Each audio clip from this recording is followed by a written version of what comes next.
I want to ask something. I want to ask whether we can be involved in the public consultation process, so that the cluster approval process has now happened. Do you know when it will be published for public comment? I'm not at liberty to say when it can, because I would then be telling my minister when to gazette it. So Oh, what we understand is that the policy is going to go to cabinet at the beginning of October, and I believe that it's exactly at that time that it will be gazetted. And we believe oh, that it will be gazetted for a period of about 60 days. And we are also mobilizing, getting everyone who has ever talked about AI in South Africa to see this policy so that they can contribute. fantastic. Right. We will certainly be making a noise around about that time and trying to get our stakeholders to give some input into the public policy process. We have been seeing a lot of energy with regard to this policy. It has garnered a lot of public interest.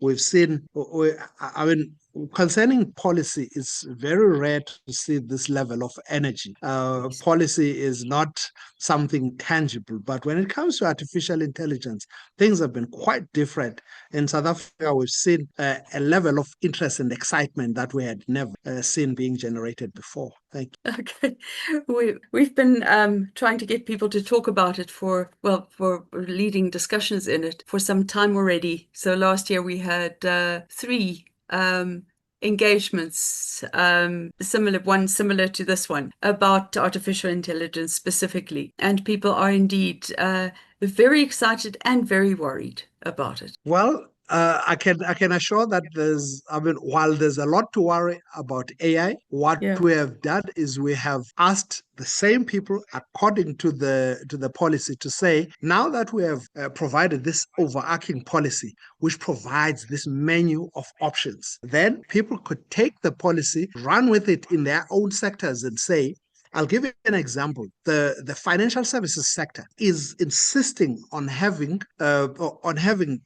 regulations. They say, please tell us what to do. Tell us what the guidelines are. And we are saying, for once, let's change the tradition where it's government who tells people what to do. We would like people in their sectors to say, in our sector, we would like to govern ourselves in this way. Right.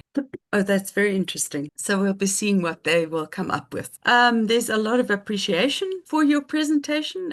Thank you, Mrs. Sondlo. Very insightful, says Emerentia Murape. Thank you for the excellent lineup of presentations this morning, says Anelda van der Walt. Thank you for the high quality, very informative presentations today. Looking forward to tomorrow. Thanks to organizers and presenters.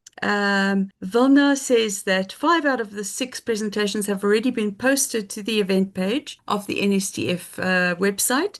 Feel free to share them with others and look out for the videos of presentations which would be made available under the 4IR in South Africa playlist on the YouTube channel, which you will find here. And there's a link to the NSTF YouTube channel. Gordon Branston says, thank you, Dumisani, for an insightful and fast-moving topic. Please, can you clarify the UN agency partnership arrangement that is involved in collaboration on this topic? For example, Sustainable Development Goals. Thanks. Would you like to do that? The UN agency partnership arrangement. Yes. So when it comes to this AI, it's so we find that between the ITU, which is the International Telecommunications Union, and UNESCO, which is the agency which deals with education, science, there's at the moment there's not a lot of clarity in terms of where this where this field actually is, and that proves to be very good for all of us as policymakers, because we cannot then pigeonhole AI into any of these sectors. And so what we see is that there's an openness. We are able to get inputs from UNESCO, from the International Telecommunications Union, and from all the other agencies. So, for instance, if we look at the G20, among the knowledge partners that our G20 presidency has, particularly in the AI task force, you see, for instance, the food agency and the other agencies. that are responsible for a diversity of areas within AI, including, for instance, financing and how we ensure sustainability. Okay, that's very interesting indeed. So it's actually in our favor that nobody is driving it. Very good. Right. Let's see. Ronald Ragashwa says, Dr. Msweni, would you expand on differential privacy for cybersecurity? I think that question is directed to Dr. Msweni, who made a presentation just before me. Apologies, of course. Okay. Where am I reading? Oh, yes, this is Q&A. Apologies for that. Okay, I think this is just a general question. Is it a good thing that students use AI to write their assignments? They no longer use their minds. Do you think this won't have a negative impact on their future? Wow, those are some of the ethical issues that we all have to grapple with in our respective sectors. So, for instance, in education, we want to then take that question to the education sector and say, so what guidelines would you like to come up with in the education sector? And let's make an example. Let's say in the public service. In the public service, we are faced with budget cuts. We also don't have the right level of skill, but we also don't have the number of people who would be required in order to tackle some of these tasks. So why not use AI when it comes to that? But within that, there should be guidelines. There should be, various principles that are put in place. So one of the arguments that I've heard recently is that because of those reasons, it is okay to have AI to answer at least your first question. And from there, you develop the rest of what you want to put forward using your own mind, because AI can actually point you to areas that you had not known, that you didn't know are linked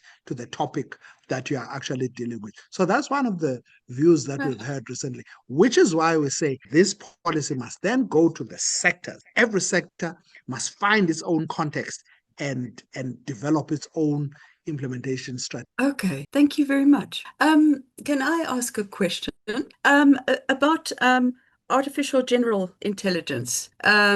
Do people think about regulations in that regard already? You know, for example, the research and development of general intelligence for AI.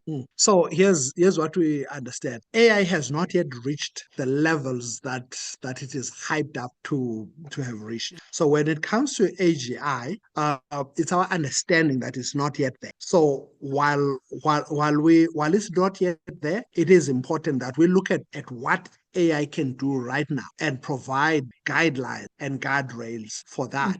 And then when it comes to AGI, we will have figured out how this is going to work from the very way that it is being developed to the way that it will be deployed and the way that it will be used. Right. And one further question. Are you thinking of the use of AI by the military at all? So again, like I said, I'll give you an example. So the military comes up with a defense policy, and that gets done, of course, by the Department of Defense. But then the policy has to then be readapted. It has to go to the Army, to the Air Force, to the Navy, because it's got different nuances in terms of how it can be applied. So now, when we look at, for instance, AI with regard to the military, there was recently a workshop which was run by UNESCO, took place at the University of Pretoria. It was exactly about those things. How can we ensure that AI does not become harmful, number one, in the hands of the military, but also out of the hands of the military? So one of the things that then come into place is that AI has to have what is called an internal automatic handbrake. So some of the decisions, there must be a cutoff. There should be a limit to the decisions that an AI can either make or execute. So there should be a cutoff. There should be a point where either a human is able to intervene, but also in the AI itself, there should be a point where it's like it cannot go beyond this. It's not allowed. So whether it's in action or just in general what it can put out there. Okay. Oh, that's very interesting. Yes, that's good to hear.